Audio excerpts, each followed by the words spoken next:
말씀 성경 공독하게 되어 있습니다. 갈라디아서 2장 1절부터 10절까지 말씀입니다. 갈라디아서 2장 1절에서 10절까지 말씀. 신약 302페이지에 있습니다. 303페이지에 있습니다. 갈라디아서 2장 1절부터 10절까지 말씀입니다. 제가 먼저 읽고 여러분들 먼저 읽고 교독으로 읽겠습니다. 14년 후에 내가 바나바와 함께 디도를 데리고 다시 예루살렘에 올라갔나니 계시를 따라 올라가 내가 이방 가운데서 전파하는 복음을 그들에게 제사하되 유력한 자들에게 사사로이 한 것은 내가 다름질하는 것이나 다름질한 것이 헛되지 않게 하려 함이라. 그러나 나와 함께 있는 헬라인 디도라도 억지로 할례를 받게 아니하였으니 이는 가만히 들어온 거짓 형제들 때문이라. 그들이 가만히 들어온 것은 그리스도 예수 안에서 우리가 가진 자유를 엿보고 우리를 종으로 삼고자 함이로되 우리가 일시라도 복종치 아니하였으니 이는 복음의 진리로 너희 가운데 항상 있게 하려 함이라. 유력하라는 이들 중에 본래 어떤 이들이든지 내게 상관이 없으며 하나님은 사람을 외모로 취하지 아니하시나니 저 유력한 이들은 내게 의무를 더하여 준 것이 없고 도리어 내가 무할례자에게 복음 전함을 맡기를 베드로가 할례자에게 맡음과 같이 한 것을 보고 베드로에게 역사하사 그를 할례자의 사도로 삼으시니가 또한 내게 역사하사 나를 이방인의 사도로 삼으셨느니라. 또 내게 주신 은혜를 알므로 기둥같이 여기는 야고보와 게바와 요한도 나와 바나바에게 교제에 압수로 하였으니 이는 우리는 이방인에게로 저희는 할례자에게로 가게 하려 합니다. 다 하시겠습니다. 시작. 다만 우리에게 가난한 자들을 기억하도록 부탁하였으니 이것은 나도 본래부터 힘써 행하여 왔노라. 아멘. 오늘 말씀 제목은 자유를 전하라입니다. 자유를 전하라. 오늘 말씀 자유를 전하라. 지난주 말씀에 이어서 갈라디아서 2장 말씀입니다. 우리 모든 사람들은 자유를 추구하고 자유를 좋아합니다. 이게 인간의 기본 욕구이지만 자유라고 얘기하면 또 각자 추구하고 또 생각하는 자유가 굉장히 다양합니다. 제가 인도에서 20여 년 동안 사역하면서 이 자유의 형태가 사람마다 너무 다르다는 것을 정말 많이 보아왔습니다. 각자 커뮤니티마다 또 카스트마다 또 지역마다 가지고 있는 자유의 기준이 다 다른 것을 봤습니다. 우리나라는 이제 사회에 규범이라는 게 있어가지고 공통적으로 이제 규율이라는 것을 통해서 그 안에서 움직이는 것이죠. 근데 우리나라뿐만 아니라 보통 일반적인 현대사회의 나라들은 좀 비슷한 것 같아요. 교통규범의 예를 들어서 신호등을 지키거나 또 교통 신호에 따라서 왔다 갔다 하는 것, 물론 이제 태우게 역주행하는 차들도 이제 가끔 있긴 하지만 그래도 기본적인 그 룰이라는 게 있습니다. 그것이 룰이란 게 뭐냐면 그 룰 안에서 이제 그 사회가 유기적으로 돌아가는 질서를 유지하기 위해서 하는 것이죠. 그래서 그 룰이라는 게, 그 기준이라는 게 하나의 연을 날릴 때 연을 연을 이제 마음대로 나르지만 그것을 이어주는 끈과 같은 역할을 하는 것이죠. 근데 유튜브를 보면, 아마 인도 교통 유튜브를 보면 여러분 알겠지만 인도는 교통상황을 보면 우리가 이해하는 상황과 너무 다릅니다. 신호등이 없어요. 요즘에는 그래도 대도시에 신호등이 많이 생겨서 신호에 따라서 움직이기도 하는데, 신호등이 없는데 그냥 차량들이 많이 서로 이제 왔다 갔다 하면서 그 사거리를 막 다녀요. 우회전도 하고 좌회전도 하고, 사람들도 그 차가 많이 왔다 갔다 하는데 그냥 무단으로 넘기도 하고 그렇게 다닙니다. 그런데 이제 인도에 쭉 살다 보면 제가 느끼는 건데, 신호등이 있는 거리보다 신호등이 없는 거리가 차량이 더 수월하게 왔다 갔다 해요. 또 차량 정체도 없고. 그런 거 보면 이 인도의 문화라는 게 이제 상황에 따라서 또 지켜지는 규범이 서로 다른 거예요. 물론 횡단보도도 있고 그렇지만 또 무단횡단 하는 사람도 있고 무단횡단도 안 하는 사람이 있는데 각자 서로의 기준이 달라요. 또 경찰도 잘 안 잡기도 하고. 이렇듯이 자유라고 얘기하는 것은 문화라는 형태로 굉장히 다양하게 있습니다. 우리나라 사람들에게 자유 그러면 또 각자 세대마다 다르게 인식되죠. 저희 세대는 자유 그러면 투쟁으로 인식이 돼요. 투쟁해서 쟁취하는 걸로 인식합니다. 근데 이 태국은 자유 그럼 투쟁이 아니라 여태까지 뭐 쿠데타도 굉장히 많이 일어나고 했는데 그런 투쟁하는 것을 거의 본 적이 없어요. 투쟁이 아니라 어떤 권위자, 여기는 왕이죠. 이 왕의 그런 인품과 그 권위로 중재해서 사회 무리가 없게 중재해서 그거를 마무리시키는 게 또 이 태국의 하나의 자유에 대한 문화예요. 왕이라는 그런 존재가 또 하나 자유에 대해서 또 하나의 또 기준이 되는 문화가 돼요. 그렇듯이 자유라고 그러면 그냥 내버려두면 각자 다양하게 이 자유가 방종이 돼가 서로 부딪히고 서로 또 상하게 합니다. 제가 방금 연을 얘기했죠. 연 어떻습니까? 연을 높이 날리는데 끈이 달려있지 않습니까? 끈으로 가는 그 끈이 연이 자유롭게 올라가고 내려가고 하는데 도움을 주는 거예요. 근데 만약에 이 끈이 귀찮은 거예요. 자꾸 내가 더 높이 올라가는데 다 이것 때문에 자꾸 내가 걸리는 것 같아. 연 스스로가 끈을 끊어버린다. 그럼 어떻게 되겠습니까? 자유로울까요? 물론 자유롭겠죠. 그냥 끈에 상관없이 펄펄 날아다니는 건 새가 아니기 때문에 그냥 떠다니겠죠. 떠다니다가 결국 어떻게 됩니까? 땅에 떨어지게 되어 있습니다.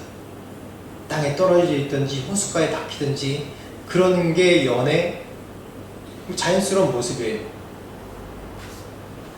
이 얘기는 뭐냐면 연애의 예를 든데 이 선 하나가 바로 기준이에요.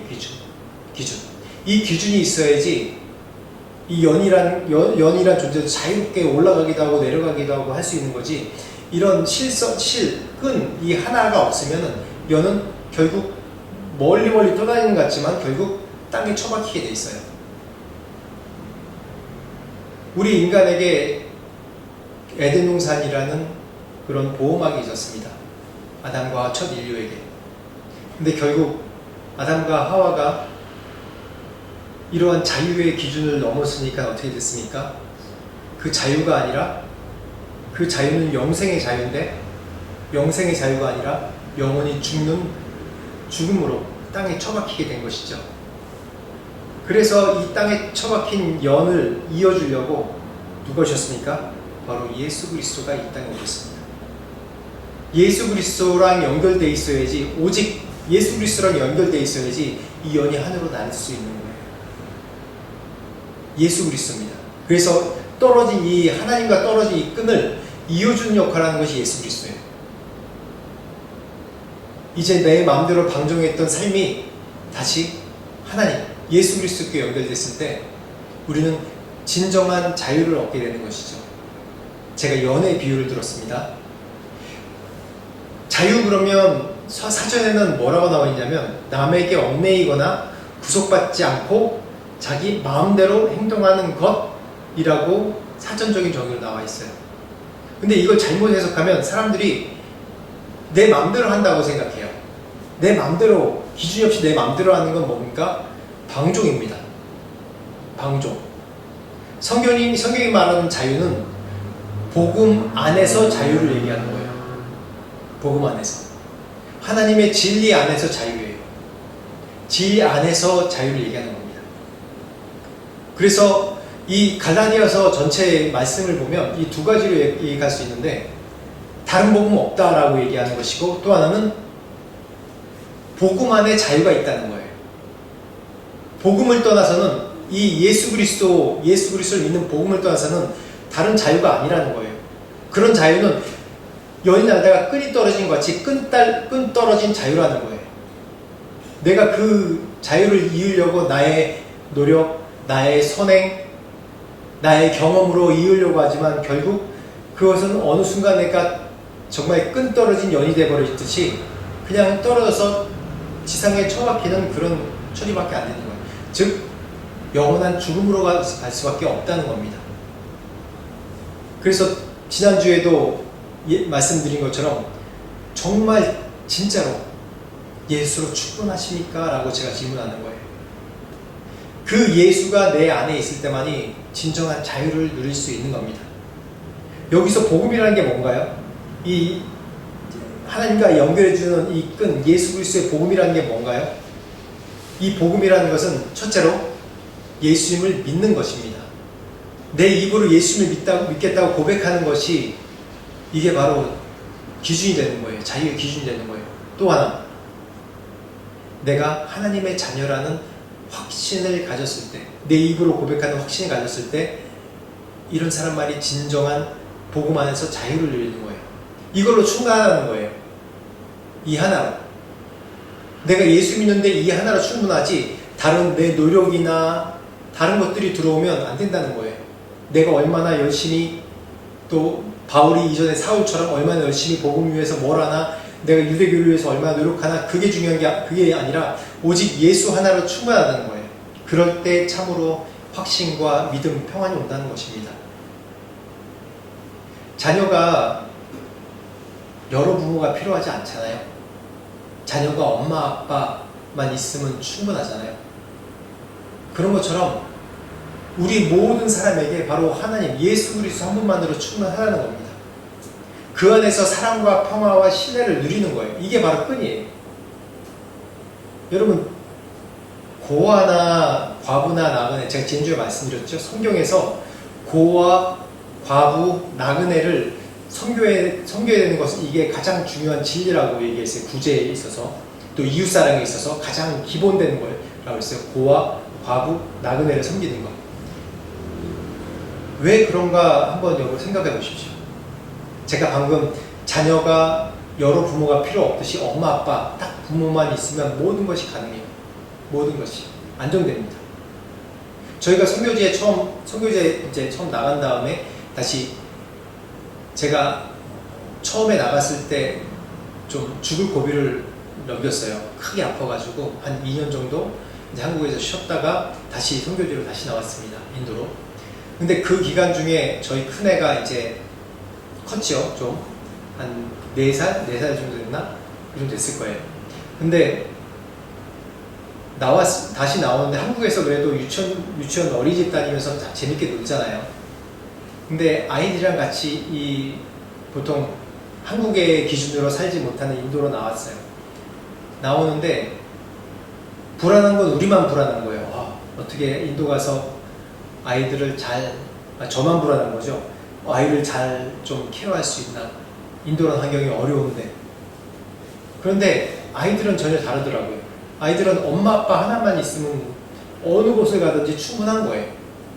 인도가 얼마나 위험한지도 모르고, 인도가 위험한데도 불구하고 엄마 아빠만 옆에 있으면 되는 거예요. 인도 릭샤라는 지금 여기 뚝뚝이 같은 건데, 릭샤가 별로 그렇게 크게 안전하지 않거든요. 다 이렇게 오픈되어 있고, 3륜 그 오토바이 같은 데서 뒤에 앉아서 애들 이 3명이랑 같이 이렇게 앉아져 있어요. 저는 늘 불안해가지고 애들이 어떻게 허브들 때 떨어지고 어떻게 될까 이렇게 꼭 안고 있는데, 애들은 전혀 불안하지 않아요. 왜? 엄마 아빠가 있기 때문에. 여러분, 고아나 과부나 나그네나 이 땅에 의지할 존재가 없거든요. 자신이 어디 언덕에 비빌 데가 없는 거예요.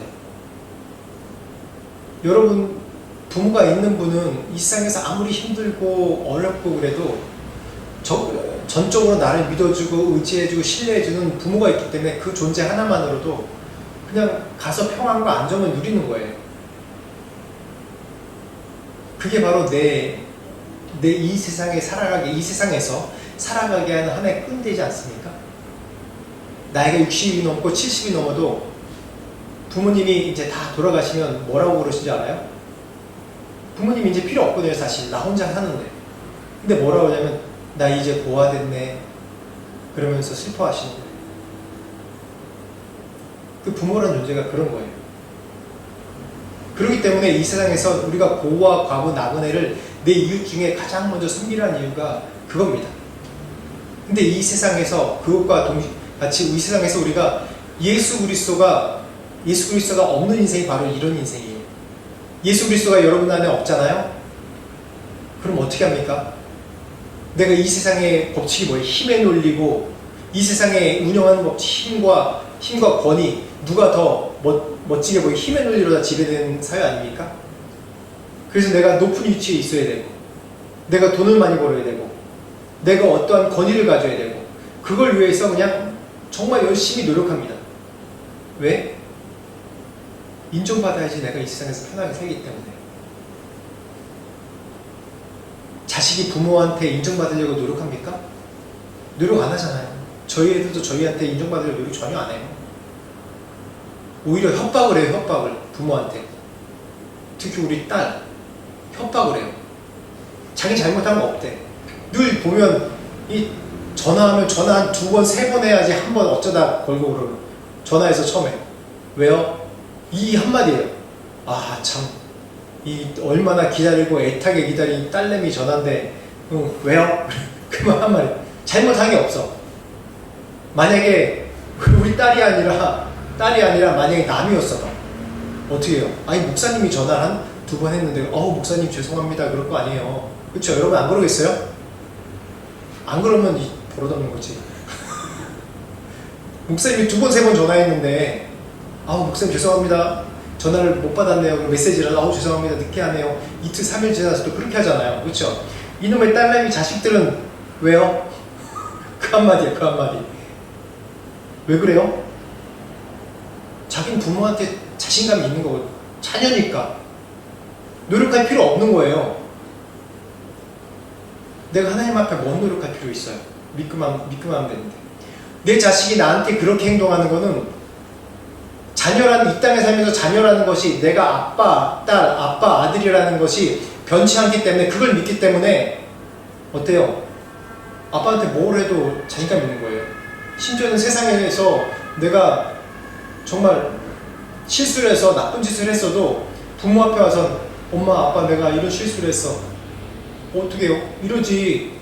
엄마, 아빠 잘못해 죽겠습니다. 이렇게 하면서 막 회개를 계속 할까요? 아니잖아요. 엄마, 아빠 나 잘못했어요. 그래 너 잘못했지. 그래도 거기에 합당한 대가를 지불해야 돼. 그러면서 교육을 하지. 훈계를 하고 양육을 하지. 근데 변치 않는 건 뭐예요? 부모와 자녀랑 관계를 변치 않는 거예요. 내가 하나님과 관계가 그런 거예요. 이 세상에 살 때는 내가 뭔가 노력해야 되는 거고 뭔가 힘에 놀리기 때문에 내가 어떤 힘을 가져야 되고 돈을 가져야 되고 뭘 가져야 되는데 하나님 앞에 나올 땐 뭐예요? 내 자녀이기 때문에 여유가 있어요. 그래서 복음이란 게 뭐냐면 제가 2가지 얘기했죠. 하나님을 믿고 그리고 내 자녀라는 확신만 있으면 되는 거예요. 이 2가지만 있으면 되지 다른 어떤 거 시키면 안 돼요. 그런데 오늘 갈라디아서 뭡니까? 지난주에도 얘기했듯이 자꾸 다른 거 시켜요. 유대인들에게는 그리스도인이 되면 예수로 충분하지. 자꾸 여기서 얘기하는 게 할례를 해야 되고 유대의 규례를 지켜야 되고 또 금식을 해야 되고 물론 금식해야 됩니다. 기도 정말 단절할 때 거기 유대인들은 이 정규적으로 하는 이 제사 의식이 있어요. 제사 의식이 있고 또 규례들이 있어요. 그 규례들이 뭐냐면 규례를 만들어서 죄를 범치 않으려고 죄에 민감하려고 만든 그런 법인데 그게 오히려 이들에게는 올무가 되고 지키지 못하는데 계속해서 강조하는 것이 되어 있어요. 할례를 해야 된다. 그리고 율법을 해야 된다고 계속 그런 얘기를 하는 거예요. 그러니까 사도 바울이 이 갈라디아서 1장 2장 말씀처럼 다른 건 필요 없다. 오직 예수로 충분하다. 예수 하나만으로 충분해야 된다. 너희에겐 다른 것이 필요 없다. 왜? 이 복음 하나로 충분해야 된다. 복음이 뭡니까? 내가 예수 그리스도를 믿는 것과 그리고 내가 예수 그리스도 하나님의 자녀라는 이 확신. 이것. 제가 비유를 들었죠. 연끈이 떨어졌습니다. 이미 우리 죄로 인해서 우리의 자유롭게 날아가는 우리의 내 연이 끊어졌어요. 언제 처박힐지 모릅니다. 근데 그걸 이어주는 게 누구예요? 예수 그리스도예요. 이게 복음인 거예요. 예수님께서 그래서 예수님이 오직 기료 진료 생명이라는 거예요. 다른 걸로 아무리 이으려고 해도 이을 수가 없는 것이 바로 이 복음입니다. 그래서 오늘 말씀 따라서 쭉 보면 갈라디아서 2장 1절 2절 말씀 보면 1절 2절 말씀 한번 읽어볼까요? 시작. 14년 후에 내가 바나바와 함께 디도를 데리고 다시 예루살렘으로 계시를 따라 올라가 내가 이방인 가운데서 전파하는 복음을 그들에게 제시하되 유력한 자들에게 사사로이 한 것은 내가 다름질하는 것이나 다름질하는 것이 헛되지 않으라. 아멘. 바울이 한 10여 년 동안 이제 다메섹 도상에서 회심 이후에 한 10여 년 좀 넘게 아라비아에 3년 또 다소에서 한 10여 년 그렇게 있으면서 왔다 갔다 했어요. 본격적으로 바울이 이 신약 성경에 등장해서 복음을 전한 그런 기록은 바로 이 이후로 바나바가 안디옥 교회를 초청한 이후로부터 시작되는 겁니다. 그때부터 이제 전도행이 시작되고 복음 전파가 시작되고 이 문서가 성경에 기록이 되는 것이죠. 그런데 오늘 말씀 보면 계시를 따라 올라갔다라고 얘기했어요. 그리고 여기 보면 계시를 따라 올라갔다 그러고 또 이방 가운데서 유력자들에게 사사로이 한 것은 사사로이 했다는 것이 이게 사사롭다 하찮다 얘기가 아니라 개인적으로 한 사람 한 사람 개별적으로 만나 열심히 자기가 받은 복음, 자기가 회심한 것, 자기가 전한 복음 10년 동안 자기가 하나님 말씀 듣고 깨달은 계시들 이런 것들을 설명했다는 뜻이에요. 왜 그러냐? 그 다음 절에 나왔듯이 내가 다름질한 것이나 다름질한 것이 헛되지 않게 하려 함이라 라고 얘기하고 있습니다. 이게 뭔 얘기냐면 자신을 증명한다는 얘기예요. 바울이 이전에 어떤 사람이었습니까? 유대인들을 핍박하는 사람이에요. 유대인 그리스도인들을 핍박하는 사람이었어요. 예수 믿는 사람을 핍박하는 사람이었단 말이에요. 잡아 죽이는 사람이었어요. 옥에 가두는 사람이었어요. 또 스데반이 돌맞아 죽을 때 옷을 맡으면서 그 안에서 가장 리더의 역할을 했던 사람 중에 하나입니다. 살인자예요. 교수 중에 교수입니다. 유대인, 어떻게 보면 그리스도인들에겐 굉장히 뭐라 그럴까 두려움의 대상이었어요. 공포의 대상이었단 말이에요. 근데 이제 한 10년 넘게 전에 회심을 했어요. 회심을 하고 본인이 어떻게 생활한지 이제 성경에 안 나오지만 하나님 앞에서 계속해서 깨닫고 배워가고 복음을 전하는 시간이었겠죠. 근데 이제 바울이 이 유력자들, 그러니까 사도들이에요. 이 예루살렘 초대교회 리더들에게 가서 자신에 대해서 개인적으로 만나서 열심히 자신의 복음과 자신의 비전과 자신이 경험했던 것, 어떻게 회심한 것 계속 증명하는 겁니다. 왜 증명할까요? 사람들은 영적이지만 영적으로 분별할 수 있는 사람이 없어요. 이 사람이 영적으로 올바랬다, 올바로 안 됐다 분별할 수 있는 사람이 없단 말이에요. 옛날에, 지금도 그런 사람 있는지 모르겠는데 옛날에 제가 뭐 학생 때 신앙생활 할 때 어떤 분은 그냥 딱 보고 예수 제대로 안 믿어? 또 예수 제대로 믿어? 그러면서 협박을 하는 거예요. 자기는 볼 수 있대요. 영적으로 볼 수 있대요. 얼마나 기도 안 해서 꼭 이런 얘기하면 죄송하지만 꼭 점집에 온 무당이 하는 것처럼 그런 사람들이 있었단 말이에요. 근데 사실 영적으로 우리가 정확하게 이 사람이 어떤지 구분할 수 있는 사람은 없어요. 왜냐하면 우린 죄인이기 때문에 죄인이 죄인을 분별하기 참 쉽지 않습니다. 그런데 그렇기 때문에 우리가 어떻게 해야 되냐면 이 열매로 증명을 해야 되는 겁니다. 성경에서는 그 사람의 의도와 그 사람이 이 행하는 과정들에 대해서는 판단하라고 얘기하지 않아요. 근데 그 사람의 열매를 통해서 판단하라고 얘기하거든요. 마태복음 7장 18절에서 20절 말씀 보면 제가 읽겠습니다. 좋은 나무가 나쁜 열매를 맺을 수 없고 못된 나무가 아름다운 열매를 맺을 수 없느니라. 아름다운 열매를 맺지 아니한 나무마다 찍혀 불에 던져지느니라. 이러므로 그들의 열매로 그들을 알리라 라고 얘기합니다. 결국 그 사람의 열매가, 그 사람의 결과가 그 사람의 열매로 나타나요. 선한 곳에는 선한 열매가 나고 악한 곳에는 악한 열매가 나요. 그렇기 때문에 사도 바울이 자신의 열매가 어떤지 이 사도들에게 증명하러 온 거예요.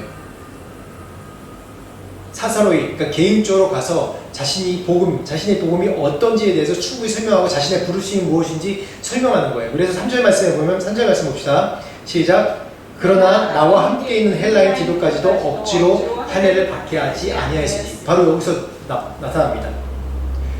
바울은 자신이 하나님으로부터 받은 계시와 부르심과 깨달은 복음과 이러한 것들이 정말 진리 안에서 내가 자유롭게 이 세상의 복음을 전하는 그런 통로임에 대해서 증명하는 거예요. 디도가 어떤 사람입니까? 디도를 볼 때 디도는 할례 받지 않은 헬라인이었습니다. 이 예루살렘으로 올라갈 때 여기 이방인의 뜰이라는 곳이 있는데 거기에 이방인의 뜰이라는 곳이 있어요. 왜냐하면 유대인은 성전 문화이기 때문에 성전에 그 안에 들어올 수 있는 것은 유대인만 들어올 수 있습니다. 근데 이방인의 뜰이라고 있어서 거기까지만 갈 수 있는데 그 안으로 들어오면 거기에 뭐라 적혀있냐면 이 안으로 들어온 사람은 이방인은 죽일 수 있다라고 그런 예고까지 해놨어요. 참 이 무슬림도 그렇고 이방인들 무슬림 아닌 자들이 뭐 메카 그 안으로 들어오면 안 되고 그런 법들이 있거든요. 그랬듯이 이 디도는 어떻게 보면 데리고 다니려면 할례를 시켜야 되거든요. 유대인 가운데 있으려면. 근데 할례를 시키지 않았어요. 즉 얘기는 뭐냐면 할례가 구원받는데 조건이 아니다는 거예요. 디도도 그리스도인이거든요. 예수 믿는 사람이에요. 근데 이 디도에게는 할례를 행하지 않았어요. 디도랑 같이 왔습니다. 할례 행하지 않았어요. 그러나 나와 함께 있는 헬라인 디도까지도 억지로 할례를 받게 하지 않았다라고 이 말씀 가운데 분명히 말을 했습니다. 그런데 보면 그 다음 보면 또 디모데에게는 할례를 했어요. 디모데 사도행전 16장 1절 3절 보면 그 아버지는 헬라인이고 어머니는 유대인이거든요. 근데 디모데는 할례를 했어요. 이 얘기는 뭐냐면 각자 부르심 따라서 그 사람의 부르심 따라서 할례를 행하고 할례 행하지 않고 거기에 따라 다르다는 거예요. 4절 5절 말씀 계속해서 읽읍시다. 4절 5절 말씀 시작. 이는 가만히 들어온 거짓 형제들 때문이라. 그들이 가만히 들어온 것은 그리스도 예수 안에서 우리가 가진 자유를 엿보고 우리를 종으로 삼고자 함이로되 그들에게 우리가 한시도 복종하지 아니하였으니 이는 복음의 진리가 항상 너희 가운데 있게 하려 함이라. 이 거짓된 사람들이 얘기하는 게 뭐냐면 유대인이 되어야 된다. 그리스도인이 되려면 먼저 유대인이 되고 예수를 믿어야지, 그래야지 진정으로 예수 믿는 거다라고 거짓말한다는 거예요. 즉 유대인이 된다는 건 뭐냐면 유대인이 잘하는 뭡니까? 할례입니다. 할례를 통해서 자기가 하나님께서 선택하신 우리가 선민이라는 선민의식이에요. 그런데 이 바울은 그게 중요하지 않다는 거예요. 구원에 있어서 예수님 외에는, 예수 그리스도를 믿는 믿음 외에는 어떤 것도 관여되면 안 된다는 거예요. 이게 본질이라는 거예요. 저울에 예수님과 이 다른 걸 올려놨을 때 예수님 외에 어떤 것도 이 안에 들어가면 안 된다는 얘기입니다. 이 본질이에요, 본질. 우리 복음의 본질이 뭡니까?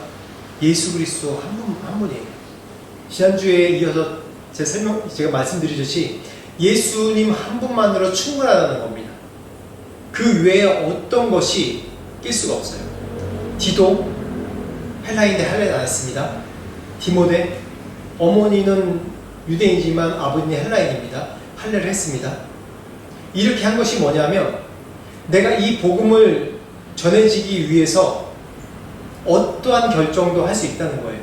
이 복음이 전해지는 게 중요하다는 거예요. 복음이 잘 전해지기 위해서 또 예수 그리스도가 어떻게 하면 영광을 받을 수 있을까? 다시 한번 예수 그리스도가 어떻게 하면 빛나게 할 수 있을까? 내가 예수님을 어떻게 하면 빛나게 할 수 있을까? 거기에 따라서 내가 내 부르심이 또 다양하게 복음이 전해질 수 있다는 얘기입니다. 사람의 모양보다 다르게 된다는 거예요. 근데 우리는 항상 예수를 믿는다고 그러면 예수를 믿으면 꼭 이렇게 해야 돼. 꼭 뭘 해야 돼. 예수 믿으면 교회 와서 꼭 성가대가 있어야 돼. 또 성가대가 꼭 가운을 입어야 돼. 뭐 해야 돼? 근데 교회 안에서 분명히 규례나 교회 안에서 예배 드리는 순서도 굉장히 중요합니다.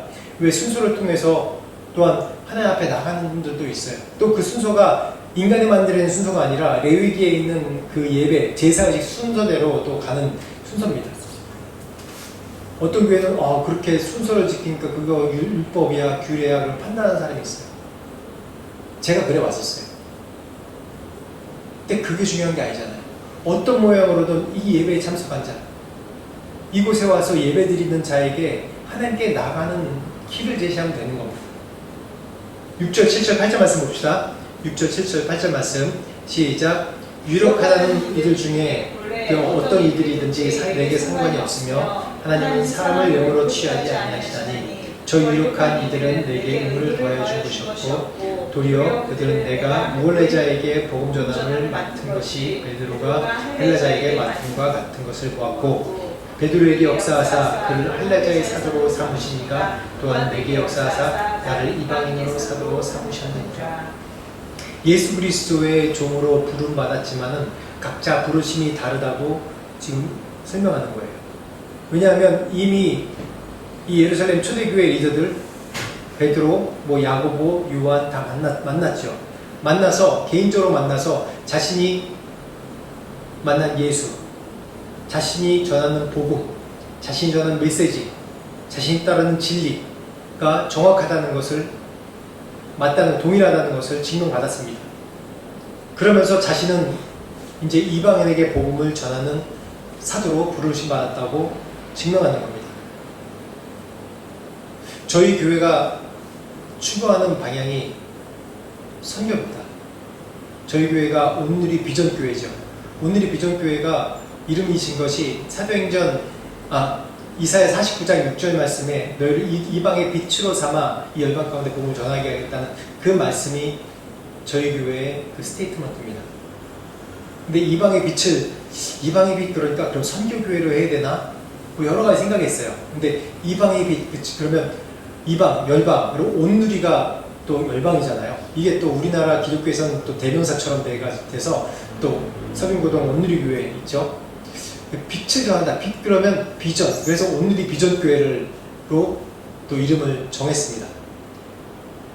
근데 온누리 비전 교회 이사야 49장 6절 말씀에 저희 교회 이 스테이트먼트인데 이게 바로 선교하는 교회를 뜻하는 거거든요. 근데 모든 교회가 선교를 해야 됩니다. 모든 교회가 부르심이 땅끝까지 복음을 전파하는 예수 그리스도의 부르심에 사명이 있기 때문에 당연히 이 당위성에 대해서는 어느 교회든지 어느 공동체든지 부인은 하지 않습니다. 근데 각자 부르심이 다르죠. 근데 여기서 각자 부르심이 다르기 때문에 어떤 교회는 선교를 안 하네, 왜 해외에서 선교를 안 하네, 국내만 선교하네, 국내에서만 전도하네, 어떤 사람은 어떤 교회는 해외만 선교하네, 그런 거 판단하면 안 돼요.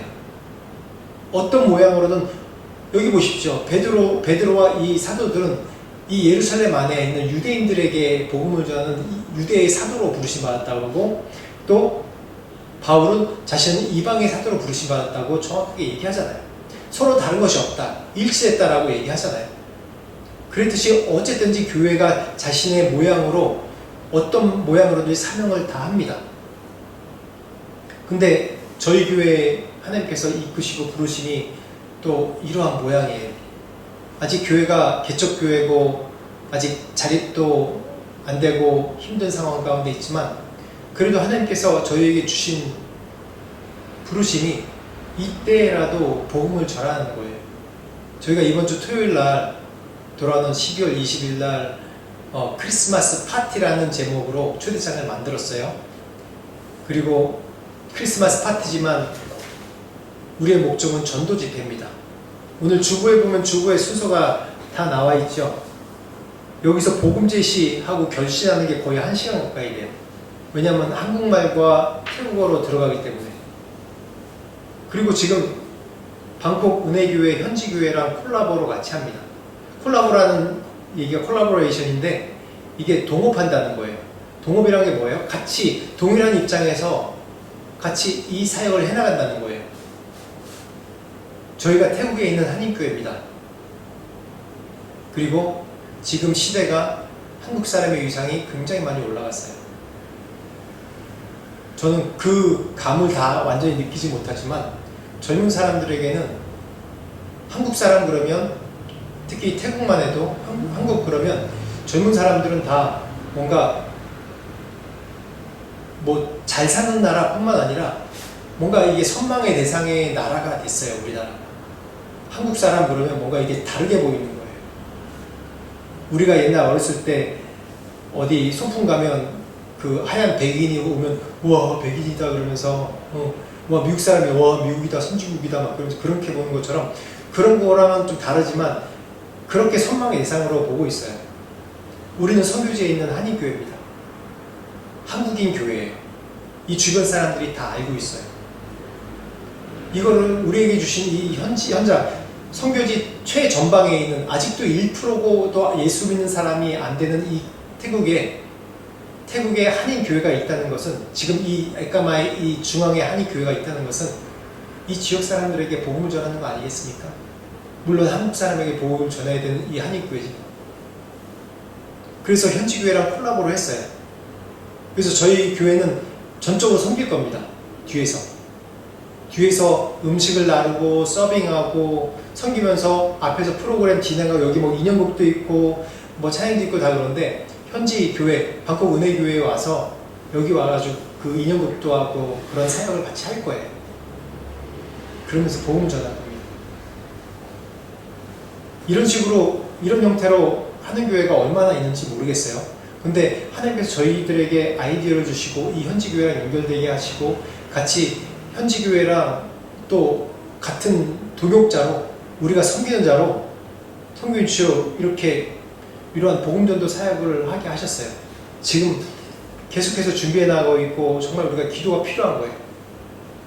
어떤 사람은 무슨 개척교회인데 아직 돈도 없고 자립도 못하는데 뭐 이런 걸 하느냐라고 판단하는 사람도 있을 수 있을 거예요. 아, 우리 교인들이 먼저 모여야지, 많이 모여야지 뭔가 나눠주기도 하고 그러지 라고 생각도 하실 거예요. 그런데 이게 우리 교회에 부르시는 것 같습니다. 아마 현지 교회랑 같이 저희가 동역을 안 했다면 이런 생각을 못했을 수도 있었을 거예요. 근데 우리 교회에 부르시는 거예요. 계속해서 현지 교회를 세우고, 우리 한국인의 장점으로 현지 교회를 세우고, 현지인들을 세우고, 이곳에 한국인뿐만 아니라 태국인도 같이 전도하는 것이 또 우리 교회에 부르시는 거예요. 이게 복음을 전하는 거에 이거 외에 당위성이 어디 있습니까? 우리 존재의 당위성이 어디 있습니까? 예수 믿지 않는 사람에게 예수를 전하는 것이, 이거 외에 더 귀한 일이, 더 값어치 있는 일이 이 세상에, 이 그리스도 안에서, 교회 안에서 값어치 있는 게 어디 있습니까? 예수님도 비유를 들으실 때 99마리 양, 또 잃어버린 한 마리 양, 얼마나 소중하다고 말씀하십니까? 태국인이든 태국인 아니든 상관없이 교회가 추구해야 될 것이 바로 잃어버린 양, 아직 예수를 믿지 않은 사람들을 교회로 초청해서 이들에게 복음을 전하는 것이 정말 가장 중요한 가치입니다. 그래서 우리 교회가 그런 부르심을 따라가는 그런 일을 하려고 우리의 부르심이 그건 거예요. 오늘 말씀 보면, 또 9절 10절 말씀 보면, 야고보와 게바와 요한에게도 또 친교의 악수를 하면서 자신이 전하는 복음에 대해서, 자신이 전하는 복음, 또 이방의 사도로 부르심 받은 것에 대해서 인정받고, 또 같이 힘을 합쳐서 같이 그리스도 안에서 한 마음으로 베드로와 야고보와 요한은 이 유대인에게 복음 전파자로, 또 본인 이 바울은 이 이방의 복음 전파자로 하나님 부르셨다는 걸 다시 한번 확신하면서 하나님 복음을 전파되라는 거예요. 이게 바로 우리에게 주신 자유입니다. 바울이 자유에 대해서 얘기할 때 방종의 자유가 아니라, 내가 예수 그리스도 안에서 붙어 있으면서 나에게 주신 부르심, 나에게 주신 그런 색깔에 따라서 내가 복음을 전하는 거예요. 내가 예수 그리스도의 자녀라는 복음을 전하는 거예요. 이것이 바로 우리에게 주신 자유입니다. 이 자유가 그냥 내 맘대로 내가 하나님 믿으니까 내 천국 가니까 내 마음대로 산다. 이게 자유가 아니란 거예요. 하나님의 자녀는 꼭 해야 될 것이 뭐냐면 복음 전파예요. 복음 전파. 왜? 이 세상 모든 사람들이 하나님 자녀입니다. 하나님께서 만드신 창조물들이에요. 나 이전에 끈 떨어져서 날아다니는 연이었어요. 근데 그런 연들이 수없이 많은 거예요. 수없이 지금 이곳에 떠다니는 겁니다. 그런 자들을 연결해줘야 돼요. 계속. 내 형제자매 아니에요. 여러분, 내 자매가 정말 죄송한 얘기인데 기억상실증이 와가지고 여기저기 다니면서 엄마 아빠 없는 것처럼 하고 다니면 어떻겠습니까? 온 세상이라도 쫓아다니면서 내 형제, 내 자매를 불러다가 네 엄마 아빠가 여기에 있어. 그리고 이어주지 않습니까? 첫째로 중요한 것이 예수 그리스도를 믿고 예수 그리스도의 그 하나님의 자녀라는 것이 확신하는 것이 우리에게 가장 중요한 복음의 믿음이었다면, 이게 우리에게 주신 자유였다면 그 자유를 함께 누리는 것이 또한 우리 믿는 사람의 부르심이고 그게 자유인 것입니다. 오늘 바울은 그것을 얘기하고 있어요. 자유? 그 자유는 구체적으로 얘기할게요. 구체적으로 얘기할게요. 영원한 천국에 갈 수 있는 자유가 여러분에게 손에 주어진 거예요. 영원한 천국에 갈 수 있는 티켓이 주어진 겁니다. 그 자유는 무엇과도 바꿀 수 없는 거잖아요. 영원한 생명이 여러분에게 주어진다는 거예요. 그게 가장 큰 자유입니다. 그런 자유를 누리시기 바랍니다. 그리고 이번 주 토요일 날 또 우리가 교회에서 처음으로 복음 전도 집회를 우리가 하는데 그것을 위해서도 여러분 계속해서 중보해 주시고 기도해 주시기 바랍니다. 같이 우리 한 목소리로 기도하겠습니다. 하나님, 우리에게 주신 자유 감사합니다. 주님께 영광 돌립니다. 우리를 사용하여 주시옵소서. 또 이번 주에 있는 이 전도 집회를 통해서 하나님, 정말 영생의 자유를 우리 온 모든 이 분들에게 전하고 이들이 받아들이고 예수 그리스도 믿는 놀라운 기적이 있게 해주십시오라고 한 목소리로 기도하겠습니다. 하나님 아버지 감사합니다. 하나님 우리에게 주신 자유, 우리에게 주신 복음의 능력이 바로 하나님 나라인 줄 믿습니다. 그 자유, 아버지 그 은혜를 참 아버지 복음 안에서 선물로 주셔서 참 감사합니다. 참 하나님, 복음 우리에게 안에서 생명이 되기 있습니다. 원합니다. 그 생명을 하나님 도와주시옵소서. 전하기를 원합니다. 참 생명, 하나님께서 참 복음을 전하기 도와주시옵소서. 원합니다. 하나님, 아버지 우리가 이번 주에 기도하며 있는 우리의 또 집회를 헌신하여서 통해서 준비할 많은 때에 자들이 주께로 돌아오게 하시고 참으로 예수를 예수를 믿게 하시고 소개하고 또 하나님 우리가 예수 그리스도의 안에서 축복을 풍성함과 자유를 주님께서 누리듯이 열어놓으신 그 하나님 길을 많은 자들이 이 전할 수 시간에 있도록 예수 아버지 믿고 자유를 도와주시옵소서. 그래서 더 이상 이 도와주시옵소서. 땅 가운데 고아처럼 역사여 살아가는 것이 주시옵소서. 아니라 고아로 아버지 과부로 아버지 살아가는 것이 아니라 참되게 아버지 하나님 감사합니다. 오늘 말씀을 통해서 참 자유가 무엇인지에 대해서 우리가 또한 깨닫습니다. 하나님 참 자유가 우리가 예수를 믿고 하나님의 자녀라는 확신이 있는 것이 우리의 자유이며 그럴 때 우리의 영생이 주어지기 때문에 우리의 영원한 생명이기 때문에 이 땅의 삶이 또한 더 값어치 있고 무엇을 하든지 간에 하나님의 영광을 위해서 전하는 것 삶이 될 줄 믿습니다. 이번 주 특별히 전도 집회가 있습니다. 하나님 많은 예수 그리스도 믿지 않는 자들이 이곳으로 오게 하시고 우리가 그들을 섬기게 하시고 그래서 우리에게 주신 교회의 사명, 복음 전파의 사명을 감당할 수 있는 은혜 주시옵소서. 감사드리고 예수님 이름으로 기도합니다.